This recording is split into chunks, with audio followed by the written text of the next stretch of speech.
ನಿಜವಾಗ್ಲೂ ಅನ್ಯಾಯ ಆಗ್ತಾ ಇರೋದು ಬಡವರಿಗೆ ಸ್ವಾಮಿ. ಇವತ್ತು ಇಲ್ಲಿ ಸಬ್ ರೋಡ್ಗಳು ಏನು ಬೆಂಗಳೂರು ಪೂರ್ವ ತಾಲೂಕು ಮಹದೇವಪುರ ವಿಧಾನಸಭಾ ಕ್ಷೇತ್ರ ವ್ಯಾಪ್ತಿಯಲ್ಲಿರ್ತಕ್ಕಂಥ industrial association, Whitefield industrial association ಅವರು ಇದನ್ನ ಸುಮಾರು ವರ್ಷಗಳಿಂದ ಪ್ರಯತ್ನ ಪಟ್ಟರು. ಎಂಥ ಅಧಿಕಾರಿಗಳು ಬಂದೋದ್ರು, ಸುಮಾರು 20 ವರ್ಷಗಳಿಂದ ಏನೇನೋ ಮಾಡಿ ಇವ್ರನ್ನ ತೆಗೆಡಿಸ್ಬೇಕು ಅಂತ ಪ್ರಯತ್ನ ಮಾಡಿದ್ರು.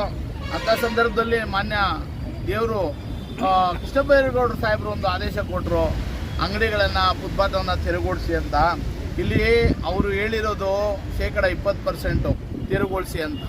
ಇಲ್ಲಿ ನಡೀತಾ ಇರೋದು ಅದನ್ನೇ ಆಧಾರಿತವಾಗಿಟ್ಕೊಂಡು ಆ ಒಂದು ಆದೇಶವನ್ನು ಅಡ್ಡ ಇಟ್ಕೊಂಡು ಇಲ್ಲಿ ಸಬ್ ರೋಡ್ಗಳನ್ನು, ಬಡವರನ್ನ, ನಿರ್ಗತಿಕರನ್ನ, ದಿನಗೂಲಿ ಮಾಡೋರನ್ನ, ಇಲ್ಲಿ ಒಂದು ಹೊತ್ತು ಜೀವನ ಸಾಲ ಮಾಡಿಕೊಂಡು ವ್ಯಾಪಾರ ಮಾಡ್ಕೊಂಡು ಹೋಗುವಂಥ ಬಡವ್ರನ್ನ, ಬಾಡಿಗೆ ಮನೆಗಳಲ್ಲಿ ಜೀವನ ಮಾಡ್ತಾ ಇರ್ತಕ್ಕಂಥವ್ರನ್ನ, ಸರ್ಕಾರಿ ಶಾಲೆಯಲ್ಲಿ ಓದ್ತಾ ಇರ್ತಕ್ಕಂಥವ್ರನ್ನ, ಮತ್ತು ಇದೇ ಜಾಗದಲ್ಲಿ ಗೋಮಾಳ ಕಳ್ಕೊಂಡು ಅವ್ರ ಮಕ್ಕಳು, ಮೊಮ್ಮಕ್ಕಳು, ಕುಟುಂಬದವರು ಬೀದಿಗೆ ಬಂದು ಬೀದಿಯಲ್ಲಿ ಬದುಕ್ತಾ ಇದ್ದಾರೆ.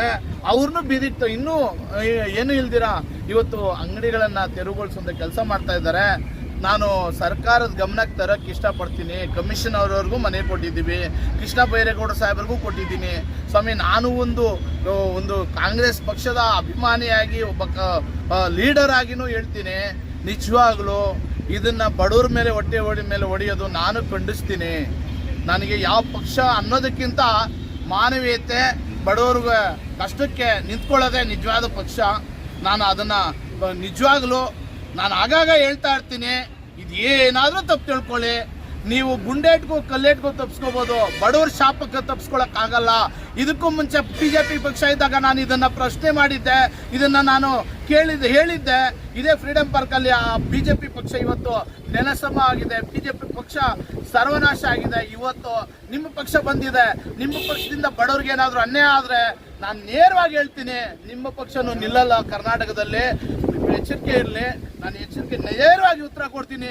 ನನಗೆ ಯಾವ ಪಕ್ಷ, ಯಾವ ಅಧಿಕಾರ ನನಗೆ ಮುಖ್ಯ ಅಲ್ಲ, ಬಡವ್ರ ಜೀವನ ಮುಖ್ಯ ಅನ್ನೋದಕ್ಕೆ ನಾನು ನೇರವಾಗಿ ಉತ್ತರಿಸ್ತೀನಿ. ಇಲ್ಲ ಅಂದರೆ ಮುಂದಿನ ದಿನಗಳಲ್ಲಿ ಇಡೀ ಕರ್ನಾಟಕದ ಎಲ್ಲ ಸಂಘಟನೆಗಳನ್ನು ಈ ಸರ್ಕಾರಕ್ಕೆ ಉತ್ತರ ಕೊಟ್ಟೇ ಕೊಡ್ತೀವಿ. ನಾವೇ ಏನು ಇಡೀ ಕರ್ನಾಟಕದ ಬೀದಿ ವ್ಯಾಪಾರಿಗಳ ಪಕ್ಷ ಅಂತ ಕಟ್ಟಿ ಈ ಬೀದಿ ವ್ಯಾಪಾರಿಗಳಿಗೆ ಒಂದು ಕಾನೂನನ್ನು ತಗೊಂಡು ಅವ್ರು ಬದುಕೋದಕ್ಕೆ ಅವಕಾಶ ಮಾಡಿಕೊಡ್ಬೇಕಾಗುತ್ತೆ ಅಂತೇಳಿ ಈ ಮೂಲಕ ನಾನು ಎಲ್ರಿಗೂ ನಮಸ್ಕಾರ. ಸರ್ಕಾರಕ್ಕೆ ಇವತ್ತು ಏನು ಮನವಿ ಕೊಡ್ತಾ ಇದ್ದೀವಿ ಅಂದರೆ, ಅಲ್ಲ ಸ್ವಾಮಿ, ಬಡವ್ರು ಬದುಕೋದೇ ತಪ್ಪ. ಯಾವುದೇ ರೀತಿಯಲ್ಲಿ ನಾವು ಕೃಷ್ಣ ಬೈರೇಗೌಡ ಸಾಹೇಬ್ರಿಗೂ ಹೋಗಿ ಮನವಿ ಪತ್ರ ನೀಡಿದ್ವಿ, ಮತ್ತು ಮಹದೇವಪುರ ಕಮಿಷನರ್ ಆಫೀಸ್ BBMP ಅಲ್ಲಿ ಹೋಗ್ಬಿಟ್ಟು ಮನವಿ ಪತ್ರ ತೊಗೊಂಡೋಗಿ ನೀಡಿದ್ವಿ. ಇವತ್ತು ಏಕಾಏಕಿ ಬಂದುಬಿಟ್ಟು ಇವತ್ತು BBMP ಕಡೆಯಿಂದ ಇವತ್ತು ಇದನ್ನು ಪೆಟ್ಟಿಗೆ ಮಾಡಿಸ್ಬೇಕಂದ್ರೆ 50,000 ರೂಪಾಯಿ ಆಗುತ್ತೆ ಸ್ವಾಮಿ. ಅವರು 9 ತಿಂಗಳು ಮಗು, ಆ ಮಗುನ ಹಾಕ್ಕೊಂಡು ಆ ಸೊಳ್ಳಿಗಳ ಖರ್ಚ್ಕೊಂಡು ನಾವು ಫುಟ್ಪಾತ್ನಲ್ಲಿ ಜೀವನ ಮಾಡ್ತಾ ಇದ್ದೀವಿ. ನಾವು ಪಾದಚಾರಿಗಳು ಓಡಾಡೋಕ್ಕೂ ಅವಕಾಶ ಇದೆ, ಆದರೆ ಬಡವ್ರಿಗೆ ಅವಕಾಶ ಮಾಡಿಕೊಡ್ಬೇಕಲ್ಲ ಸ್ವಾಮಿ. ಬಂದ್ಬಿಟ್ಟು ಸರ್ಕಾರ ಹೇಳ್ತೈತೆ ಅಂತ ಹೇಳ್ಬಿಟ್ಟು ಏಕಾಏಕಿ ಬಂದ್ಬಿಟ್ಟು ಈ ಥರ ಎಲ್ಲ ಮಾಡೋಕ್ಬಿಟ್ರೆ ನಮ್ಮ ಜೀವನ ಹೆಂಗೆ ಸ್ವಾಮಿ? ನಾವು ಗೌರ್ಮೆಂಟ್ ಸ್ಕೂಲಾಗಿ ಓದ್ತಾ ಇದ್ದಾರೆ ನಮ್ಮ ಮಕ್ಕಳು, ನಾವು ಅನ್ಯಾಯಕರು. ನಾವು ಇವತ್ತು ಕೆಲಸಕ್ಕೆ ಹೋದರೆಲ್ಲ ಏನಿಲ್ಲ, 25 ವರ್ಷದಿಂದ ನಾವಿಲ್ಲಿ ಜೀವನ ಮಾಡ್ತಾ ಇದ್ದೀವಿ ಸ್ವಾಮಿ.